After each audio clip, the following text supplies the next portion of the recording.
Yeah, so I opened up my gym in 1998. I did it mainly for myself. You know, I wanted to develop as a martial artist. But after competing a few times and seeing how my club was growing, I retired as a professional fighter and went into head coaching full time.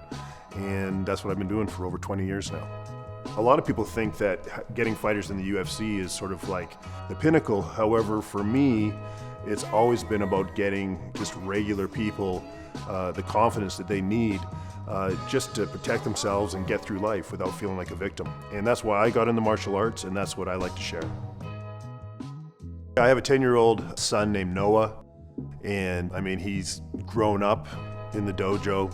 You know, by the time he was already crawling to heavy bags and punching them. Yeah, he's a tremendous young man. He's a great little athlete. Him and some of his training partners here have gone on to win most of the jiu-jitsu tournaments that they've entered. You know, people learn how to swim, but you know, there's I believe there's like 30 average drownings a year in Canada.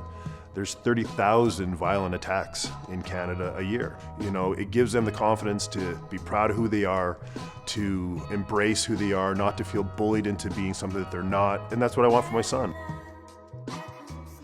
2020 hit, and it really just decimated our industry, you know, along with many others. We were the first business to be closed during the COVID lockdowns. We were the last business to be allowed to reopen. It really left us in quite a crisis. So I had all this free time, and I decided that I was going to re-educate and went into real estate. Once I got licensed in real estate, I realized that there was actually a lot of similarities in being an MMA coach and manager and being a real estate agent.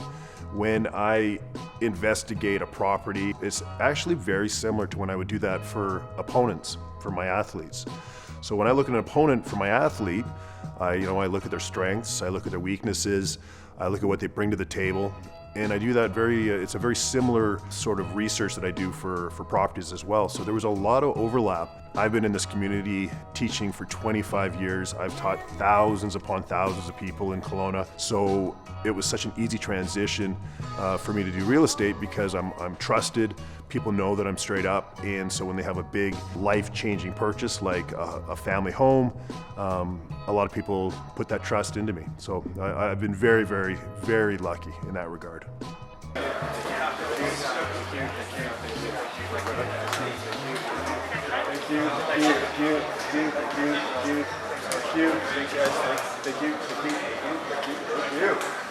Fist bump the camera. Booyah! There we go. A lot of people put that trust into me. So I've been very, very, very lucky in that regard. Okay, and can we go back to why you feel it is important to... Him? I'm the one who got hit. No.